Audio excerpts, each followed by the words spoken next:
Bonjour, je me présente Sansao, chef gourmet en alimentation vivante. Je suis allée me former en Californie à Fort Bragg, voilà, pour pouvoir cuisiner des plats gastronomiques. Alors j'ai fait une voix off sur la vidéo car je n'ai pas trouvé le fichier qui allait avec la vidéo. Donc ne vous étonnez pas s'il y a un décalage avec les lèvres et la voix. Aujourd'hui, j'ai décidé de vous faire une présentation de recettes, 3, une entrée, un plat et un dessert. Donc pour commencer, il va y avoir comme entrée une entrée à base de fenouil et aux olives, comme plat principal des spaghettis à la sauce tomate et comme dessert une crème au chocolat à base d'avocat.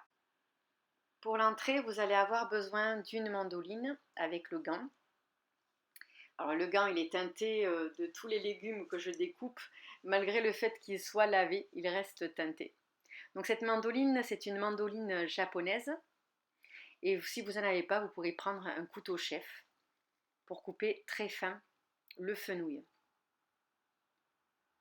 Quant au fenouil, quand vous le prenez, on va couper la base du fenouil qui est charnu et ensuite vous le prenez dans la longueur pour le couper en fines tranches avec le couteau.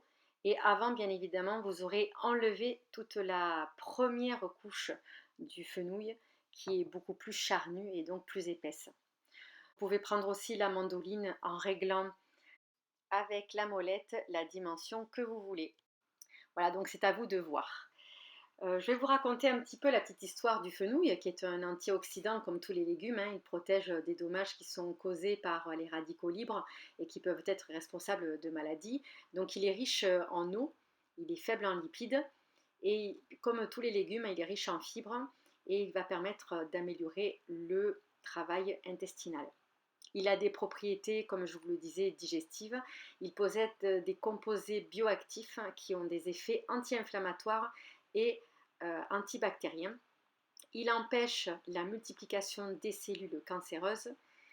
Voilà, en plus, il contient des vitamines du groupe B, notamment la vitamine B9 qui permet le bon développement du fœtus pendant la grossesse. Alors quand j'ai fait mes petites recherches, eh bien, il est originaire du bassin méditerranéen. En plus, bon, il a sa saveur anisée qu'on lui connaît. Le fenouil signifie en latin funiculum et signifie petit foin. Il pousse à l'état sauvage sur des terrains rocailleux et secs.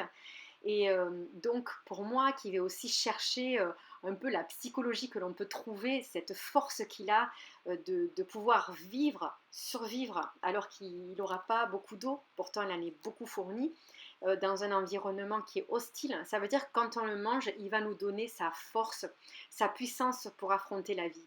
D'ailleurs, en Égypte, il était employé comme un antidote contre les piqûres de scorpions, les morsures de serpents, de chiens. Donc vous voyez que c'est quand même un aliment quand on le regarde dans sa force. En plus, il a une grosse carapace quand même pour aller vers quelque chose de plus tendre à l'intérieur. Voilà, et c'est ce que nous allons pouvoir ingérer, toute cette énergie qu'il va pouvoir nous donner. Donc là, on met ça dans un récipient comme vous pouvez le voir, et on va rajouter de l'eau. Alors je vous conseille de rajouter de l'eau de la source ou de l'eau bouteille et pas l'eau du robinet. Voilà, ça va lui permettre de se durcir, de se maintenir un petit peu, même s'il est déjà dur, mais là on l'a coupé très fin, de se maintenir et on va mettre ça de côté. En attendant, on va prendre les olives noires que l'on va couper en petites rondelles. C'est des olives sans noyau, des olives grecques. Vous pouvez prendre aussi des olives vertes si vous préférez. Voilà, on les coupe vraiment en petites rondelles. Donc là, il y a à peu près 20 grammes, mais vous pouvez aller jusqu'à 50 grammes. En fait, c'est vraiment à votre convenance et vos goûts. Voilà, vous aurez également besoin de sel et d'huile d'olive, 30 millilitres, après avoir donc jeté l'eau.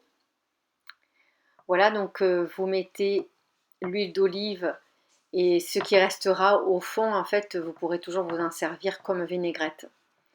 Alors là, il faudra bien mélanger après avoir mis l'huile d'olive. Et quand vous avez bien mélangé, vous rajoutez un petit peu de sel, une pincée. Ça fait une pinche à peu près de sel. Voilà, et maintenant vous mettez tout ça de côté. Faire maintenant la recette des spaghettis. Donc vous avez besoin pour cela d'un spiraliseur. Voilà, et vous pouvez choisir les lames. Soit vous faites des petites, celles qui sont fines, soit vous prenez la lame qui fait des spaghettis plus épaisses, ou bien vous pouvez prendre une mandoline et là vous mettez l'accessoire qui va bien avec pour faire, qui ont des petites dents, que vous mettez sur votre mandoline pour faire vraiment des spaghettis qui sont encore plus fines que le spiraliseur. Pour avoir un rendu qui soit comme les pâtes, eh bien vous pouvez éplucher la courgette, comme ça elle va retrouver le côté blanc des pâtes traditionnelles. Ensuite, quand vous avez fait cela, eh bien, vous pouvez prendre votre mandoline pour pouvoir faire des cheveux d'ange. Comme vous voyez, c'est vraiment très très fin. Et sinon, bien, vous pouvez prendre votre spiraliseur pour lequel vous pouvez choisir les lames qui vous conviennent le mieux pour faire des spaghettis plus ou moins grosses. Ça, c'est vraiment selon votre convenance. Moi, je préfère. J'ai coupé la courgette en deux pour que ça fasse des spaghettis qui soient beaucoup plus courtes. Alors pour vous parler de la courgette, elle est riche en antioxydants, elle est originaire d'Amérique, elle contient de la rutine qui est un pigment végétal que l'on retrouve dans les compléments alimentaires. Elle le protège du mauvais cholestérol et donc protège des maladies cardiovasculaires. Elle est bienfaisante pour l'œil, elle protège du stress oxydatif et elle est riche en minéraux, en phosphore notamment.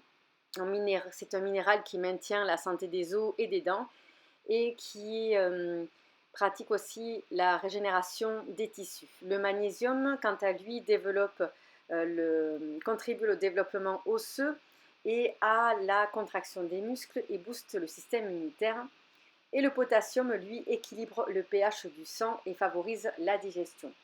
Donc là, comme vous voyez, les spaghettis, il y en a des plus épaisses avec le spiraliseur qu'avec la mandoline. Le tronçon, vous pouvez en faire ce que vous voulez, soit pour un jus, soit le couper en petits morceaux et le rajouter dans vos spaghettis. Si vous n'avez pas mis d'eau bouillante, eh bien vous pouvez mettre du sel de façon à dégorger les spaghettis de leur eau et les cuire en même temps. Et vous allez mettre ça de côté. En attendant, nous allons passer à la sauce. Vous allez avoir besoin du blender. Pour 2 personnes, il faudra 50 g de tomates séchées, 3 tomates Roma, 2 gousses d'ail, 1/8 de cuillère à café de sel, 1 cuillère à café d'échalotes coupées, 1 cuillère à soupe et demie d'huile d'olive, 2 cuillères à soupe de sirop d'érable, 1 demi-cuillère à café de jus de citron, 4 feuilles de basilic, si vous en avez des fraîches, c'est super. Sinon, vous les prenez séchées. 1 cuillère à soupe de feuilles d'origan et 1 cuillère à café de thym frais.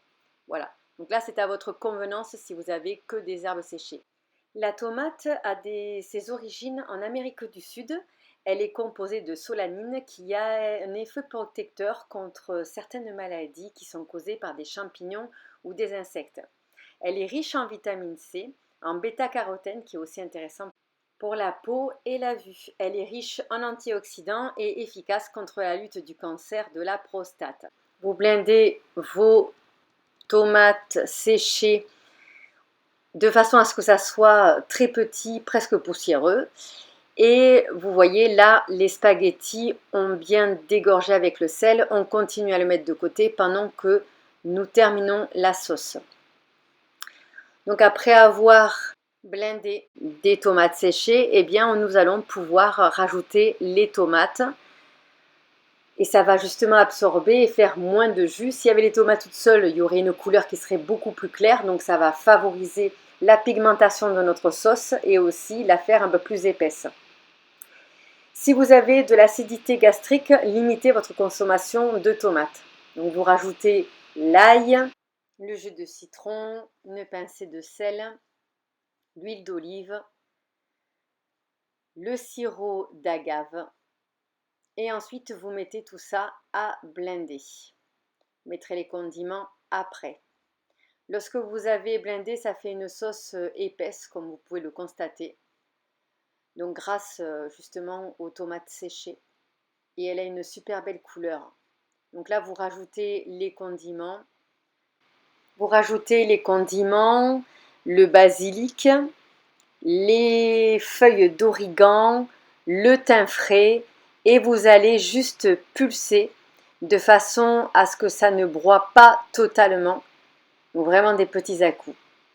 Quand vous avez terminé, vous mettez la sauce dans un autre récipient et vous mettez de côté.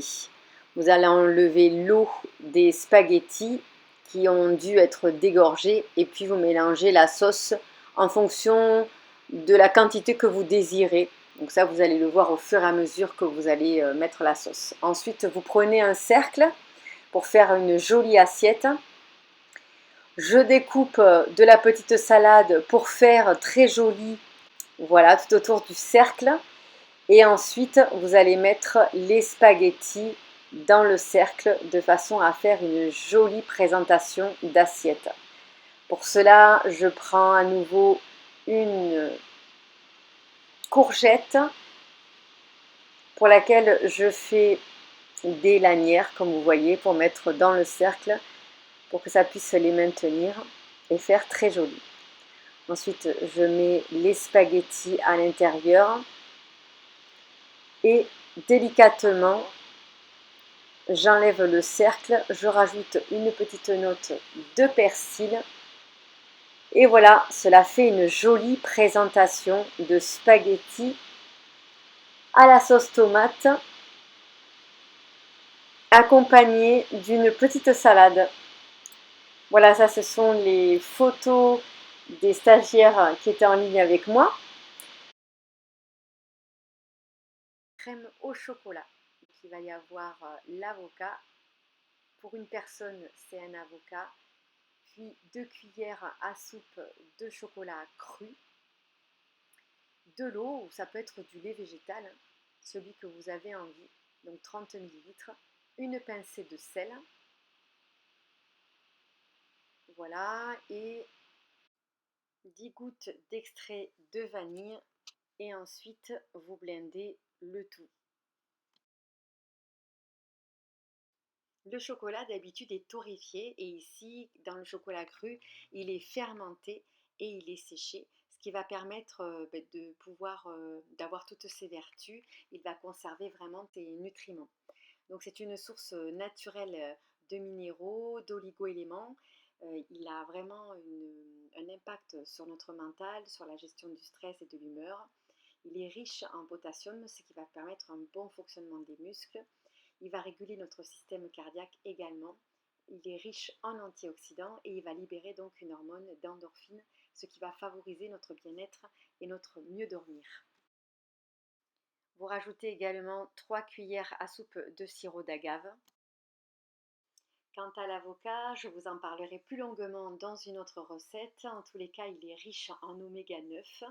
Il est vraiment intervenu dans nos assiettes dans les années 1950, puisqu'avant il était considéré comme un produit de luxe. Voilà, alors comme il est lent à digérer, ça va permettre de ralentir l'absorption du sucre dans le sang, donc il est intéressant pour prévenir des risques du diabète. La crème au chocolat que vous avez obtenue, vous pouvez en faire des glaces Miko. Nous revenons à présent sur la première recette, l'entrée, avec le fenouil qui a bien été imbibé dans l'huile d'olive. Vous mettez ça dans une petite assiette que vous décorez avec les olives noires ouvertes. Et voilà, ça vous fait une jolie entrée. Donc, comme entrée, le fenouil, les spaghettis à la sauce tomate et la crème au chocolat.